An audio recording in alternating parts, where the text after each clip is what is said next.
Why not 175 నినాదంతో దూసుకుపోతున్న YSR Congress party గత ఎన్నికలను మించి మెజారిటీలు సాధించడంపై ప్రత్యేక దృష్టి సారించింది. గత ఎన్నికల్లో 10,000 లోపు ఓట్ల ఆధిక్యంతో గెలిచిన నియోజకవర్గాల్లో ఈసారి దానికి రెట్టింపు మెజారిటీ సాధించాలన్న లక్ష్యాలను నిర్దేశించుకుంది. అదేవిధంగా గత ఎన్నికల్లో టీడీపీ గెలిచిన 23, జనసేన గెలిచిన ఒక నియోజకవర్గంలో పార్టీ విజయమే లక్ష్యంగా ఆయా నియోజకవర్గాల్లో పార్టీని బలోపేతం చేసుకుంటూ ముందుకు సాగుతోంది. వెరసి గత ఎన్నికలతో పోలిస్తే సీట్లే కాదు ఓట్లు కూడా మరింతగా పెంచుకోవాలన్న సంకల్పంతోనే పార్టీ నాయకత్వం అడుగులు వేస్తోంది. 2.5 ఏళ్ల క్రితమే రానున్న ఎన్నికల్లో 175కి 175 అసెంబ్లీ స్థానాల్లోనూ వైఎస్ఆర్ కాంగ్రెస్ జెండా రెపరెపలాడాల్సిందేనని పార్టీ అధినేత వైఎస్ జగన్మోహన్ రెడ్డి పార్టీ శ్రేణులకు దిశానిర్దేశనం చేశారు. 2019 ఎన్నికల్లో ఘన విజయం సాధించి అధికారంలోకి వచ్చిన వైఎస్ఆర్ కాంగ్రెస్ పార్టీ గత 58 నెలల కాలంలో జరిగిన అన్ని స్థానిక సంస్థల ఎన్నికలు, ఉప ఎన్నికల్లో క్లీన్ స్వీప్ చేసి సత్తా చాటింది. ఈ 58 నెలల కాలంలో జగన్మోహన్ రెడ్డి సామాజిక విప్లవానికి నాంది పలుకుతూ ఎస్సీ, ఎస్టీ, బీసీ, మైనారిటీలకు 50% పదవులను కట్టబెట్టి వారిని గౌరవించారు.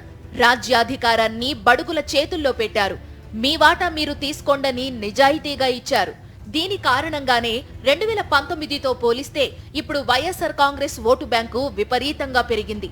క్షేత్రస్థాయిలోని ఈ మార్పును గమనించారు కాబట్టే జగన్మోహన్ రెడ్డి వైనాట్ 175 నినాదాన్ని ఇచ్చారు. ఈ లక్ష్యాన్ని ఛేదించే క్రమంలో భాగంగా 2019 ఎన్నికల్లో పార్టీ అభ్యర్థులు గెలిచినా 10,000 లోపు మెజారిటీ మాత్రమే వచ్చిన నియోజకవర్గాలపై స్పెషల్ ఫోకస్ పెట్టారు. ప్రభుత్వం అమలు చేస్తోన్న విధానాలు నచ్చి టీడీపీ, జనసేనల నుంచి పెద్ద సంఖ్యలో నేతలు, కార్యకర్తలు వైఎస్ఆర్ కాంగ్రెస్ లో చేరారు. గత ఎన్నికల్లో టీడీపీ, జనసేనలకు ఓటు వేసిన వారి ఇళ్లకు సంక్షేమ పథకాలను అందించి తమకు ప్రాంతాలు, పార్టీలు, కులమతాల భేదాలు లేవని, వివక్ష ఉండదని జగన్మోహన్ రెడ్డి ప్రభుత్వ యంత్రాంగం చాటి చెప్పింది. అర్హతలు ఉంటే చాలు, తమ రాజకీయ ప్రత్యర్థులకు కూడా పథకాలు అమలు చేసి తీరాల్సిందేనని, వాటిని అందుకోవడం వారి హక్కు అని జగన్మోహన్ రెడ్డి పదే పదే అధికార యంత్రాంగానికే కాదు పార్టీ ఎమ్మెల్యేలు, ఎంపీలు, ఇతరత్ర చట్టసభల్లో నేతలకు చెబుతూనే ఉన్నారు. గతంలో ఎన్నడూ ఏ రాజకీయ పార్టీ కూడా ఇంత నిష్పక్షపాతంగా ప్రభుత్వ పరంగా అందే సంక్షేమ ఫలాలు, అభివృద్ధి పథకాలను ప్రజలకు అందించిన దాఖలాలు లేవు. అందుకే 58 నెలల కాలంలో టీడీపీ, జనసేనలను అభిమానించే ఓటర్లు కూడా వైఎస్ఆర్ కాంగ్రెస్ వైపు ఆకర్షితులవుతూ వచ్చారు. ఈ ఎన్నికల్లో వారు కూడా వైఎస్ఆర్ కాంగ్రెస్ పార్టీకి ఓటు వేస్తే ఫ్యాన్ పార్టీ మెజారిటీలు గత ఎన్నికలతో పోలిస్తే మరింతగా పెరుగుతాయని రాజకీయ పరిశీలకులు అంచనా వేస్తున్నారు. గత ఎన్నికల్లో వివిధ కారణాల వల్ల తనకు ఓటు వేయని వారు కూడా 5 ఏళ్ల తమ పాలనలో వారి జీవితాలకు జరిగిన మంచిని చూసి తమకు మద్దతుగా ఉండాలని ప్రతి సభలోనూ జగన్మోహన్ రెడ్డి విజ్ఞప్తి చేస్తూనే ఉన్నారు.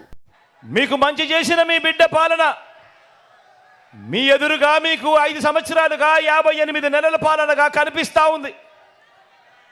ఆలోచన చేసి నిర్ణయం తీసుకోమని మీ అందరితో కూడా కోరుతా ఉన్నా. గత ఎన్నికల్లో వివిధ కారణాల వల్ల ఇతర పార్టీలకు ఓటు వేసిన వారిని కూడా ఆలోచన చేయమని కోరుతా ఉన్నా. ఇదే సందర్భంగా అడుగుతా ఉన్నా, కులం కారణం కావచ్చు, లేదా ఎప్పటి నుంచో ఆ పార్టీలో ఉన్నామన్న కారణం కావచ్చు, లేదా మరో ఇతరత్ర కారణం కావచ్చు, కానీ ప్రతి ఒక్కరూ కూడా ఆలోచన చేయమని అడుగుతా ఉన్నా. వాళ్ళను కూడా అడుగుతా ఉన్నా, ఆ అన్నలను అడుగుతా ఉన్నాను, ఆ అక్కలను అడుగుతా ఉన్నాను, ఆ తమ్ముళ్ళను కూడా అడుగుతా ఉన్నా, ఆ చెల్లెమ్మను కూడా అడుగుతా ఉన్నా, ఆ అవ్వలను, ఆ తాతలను కూడా అడుగుతా ఉన్నా. మీరు నాకు గత ఎన్నికల్లో నాకు ఓటు వేయకపోయినా కూడా మీకు ఈ 5 ఏళ్లలో మంచి చేసిన ప్రభుత్వం మనది కాదా అన్నది ఒక్కసారి ప్రతి ఒక్కరూ కూడా ఆలోచన చేయమని కోరుతా ఉన్నాను.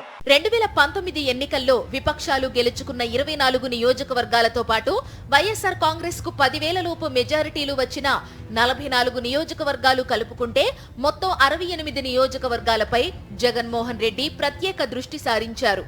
3 ఏళ్లుగా ఈ నియోజకవర్గాల్లో పార్టీ బలోపేతానికి చర్యలు తీసుకున్నారు. అవి అద్భుతమైన ఫలితాలను ఇచ్చాయి. ఎన్నికల నగారా మోగిన తర్వాత ఇతర పార్టీల నుండి కీలక నేతలు వైఎస్ఆర్ కాంగ్రెస్ లోకి వచ్చి చేరడంతో విపక్ష కూటమి నానాటికి బలహీన పడుతోంటే వైఎస్ఆర్ కాంగ్రెస్ రోజు రోజుకి బలపడుతూ అజేయ శక్తిగా ఎదిగింది. రేపటి ఎన్నికల్లో ఇదే వైనాట్ 175 నినాదాన్ని నిజం చేస్తుందని పార్టీ వ్యూహకర్తలు ధీమా వ్యక్తం చేస్తున్నారు.